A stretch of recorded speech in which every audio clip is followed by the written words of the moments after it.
Elon walked into the SpaceX headquarters, dressed in simple clothes, a plain hoodie and jeans. He looked like just another new hire, far from the polished billionaire image the world knew. The security guard at the entrance smiled politely, checked his badge, and waved him through.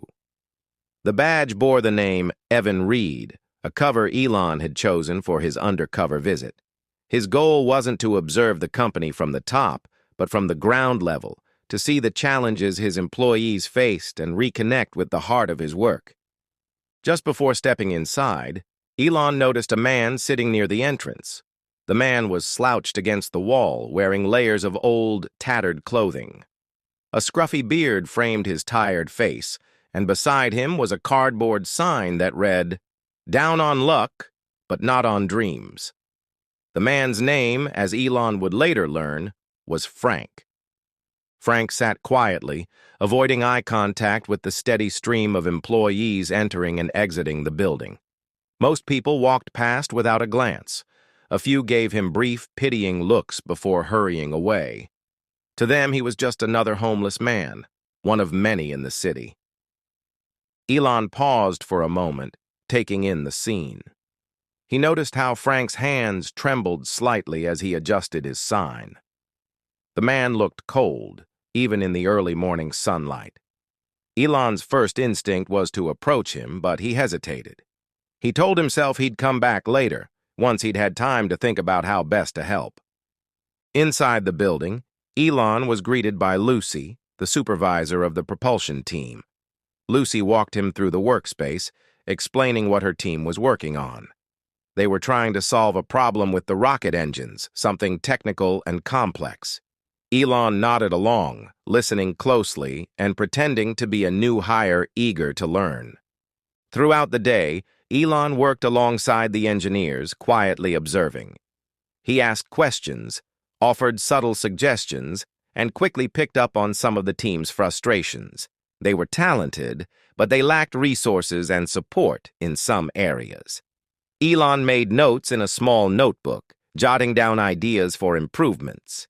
But even as he immersed himself in the work, his mind kept drifting back to Frank. He couldn't shake the image of the man sitting alone by the entrance, ignored by everyone. That night, as Elon left the building, he saw Frank still in the same spot, now huddled under a thin blanket. Elon walked over to him and introduced himself. Frank looked up, surprised. Most people didn't stop to talk to him. Elon asked if he could sit down, and Frank shrugged, saying it was a free sidewalk. They talked for a while, though Frank was guarded at first. Frank told Elon a little about his life. He explained that he'd once worked as a machinist, building and repairing equipment.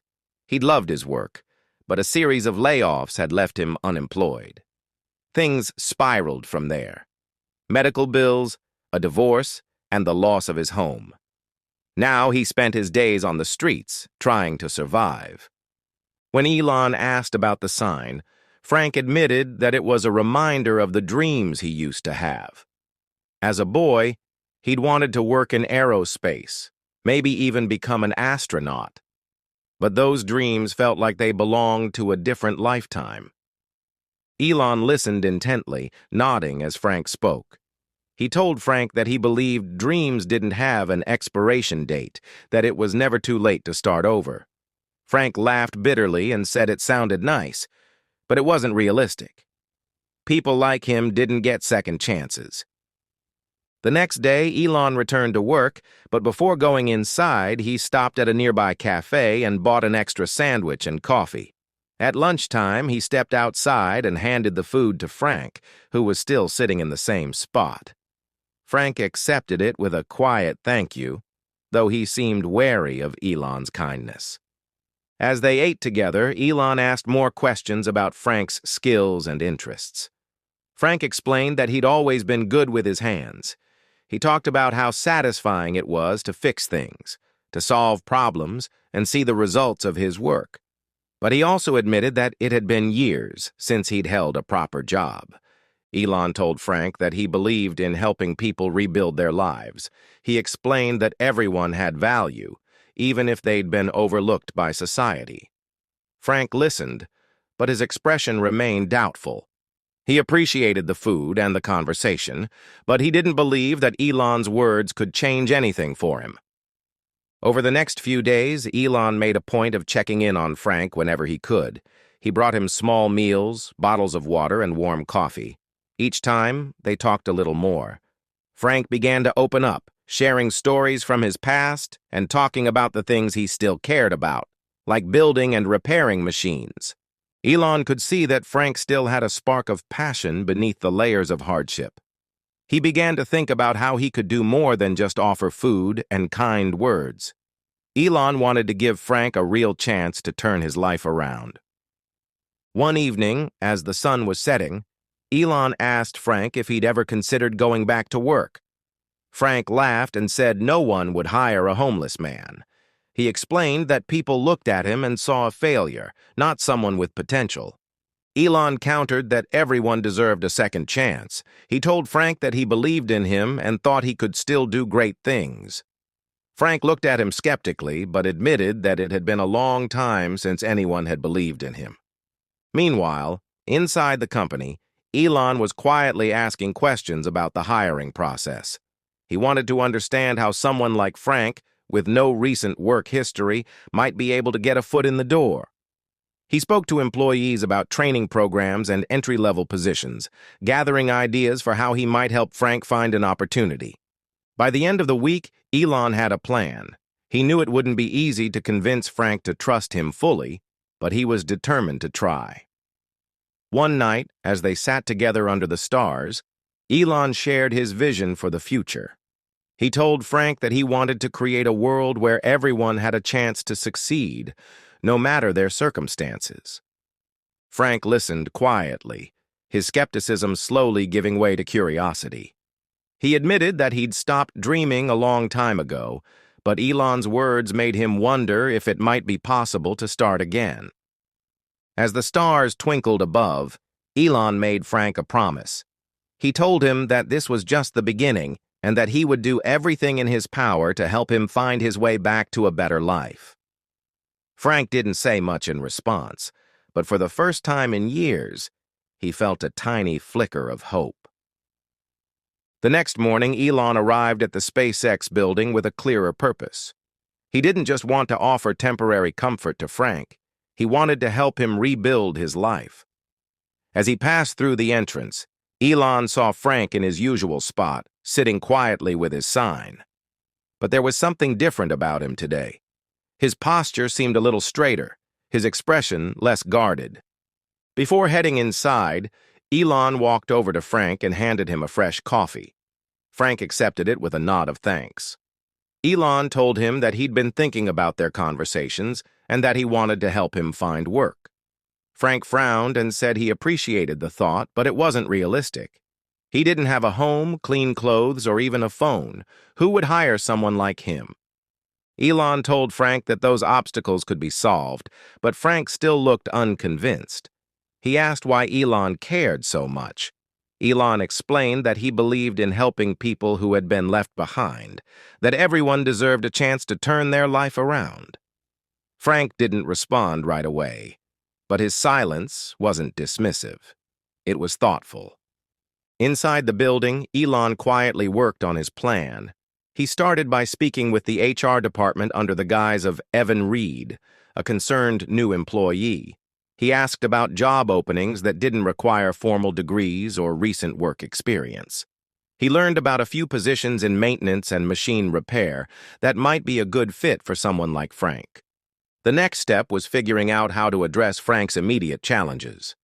That evening, after work, Elon brought Frank a bag of fresh clothes and a small prepaid phone. Frank looked at the items in disbelief. He asked Elon why he was doing all this for him, and Elon repeated that he believed in second chances. Frank reluctantly accepted the clothes and phone. He said he wasn't used to this kind of kindness and didn't want to get his hopes up, only to be disappointed again. Elon told him that this time would be different. The following day, Elon arrived early and met Frank outside. He handed him a business card for a local shelter that offered transitional housing.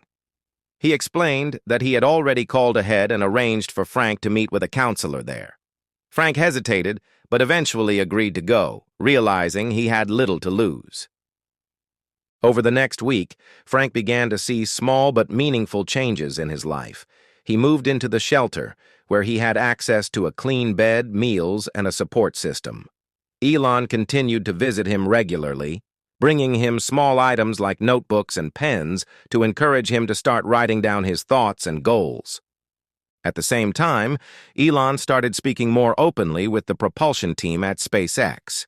Though he was still undercover, he subtly steered conversations toward the importance of giving people opportunities, regardless of their background. The engineers were receptive, sharing stories about how they or someone they knew had benefited from a second chance.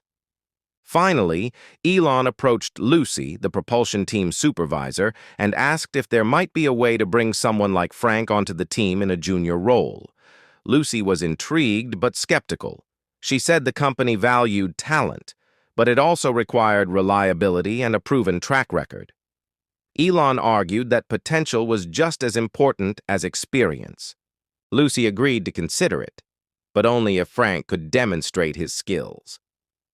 Elon relayed the news to Frank, who was shocked but also nervous. He hadn't worked on machines in years, and the thought of proving himself felt overwhelming. To help him prepare, Elon brought Frank a small toolkit and a broken mechanical part from an old rocket engine. He told Frank to treat it like a puzzle, to figure out how it worked and how to fix it. At first, Frank struggled. His hands were shaky and his confidence was low. But with each passing day, he grew more comfortable. Elon continued to encourage Frank, reminding him of his talent and resilience. Slowly, Frank began to regain the sense of pride he once had in his work. A week later, Elon arranged for Frank to visit SpaceX for an informal meeting. Lucy and a few engineers set up a basic test for him, repairing a damaged part of a machine used in the propulsion lab. Frank was visibly nervous, but Elon reassured him before he started. Frank approached the task with focus and determination. As he worked, the engineers watched in silence. Frank's hands moved with precision, his years of experience evident in every step. When he finished, he explained what he had done and why, his voice steady despite his nerves. Lucy was impressed. She admitted that Frank's skills were strong, and she could see the potential Elon had talked about.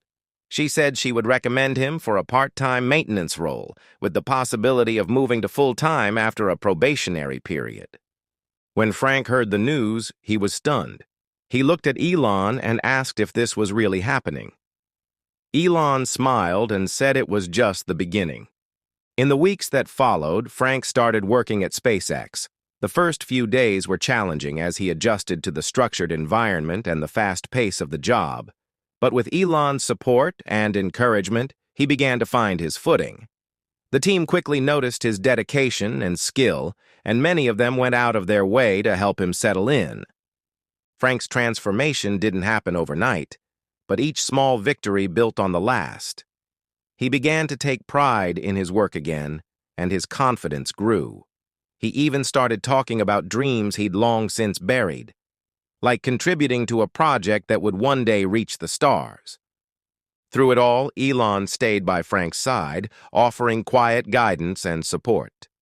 Though Frank didn't know it at first, the man who had sat beside him on the sidewalk was the same man who had built the company he now worked for. One evening, after a long day at work, Frank and Elon sat together outside the building, looking up at the night sky. Frank thanked Elon for believing in him when no one else did. Elon told him that the real credit belonged to Frank for having the courage to take a chance on himself. As they sat in silence, watching the stars, Frank felt something he hadn't felt in years: hope. For the first time, he believed that his life could be more than just survival, that he could dream again. And for Elon, the experience reminded him why he had started SpaceX in the first place. Not just to reach the stars, but to lift people up along the way.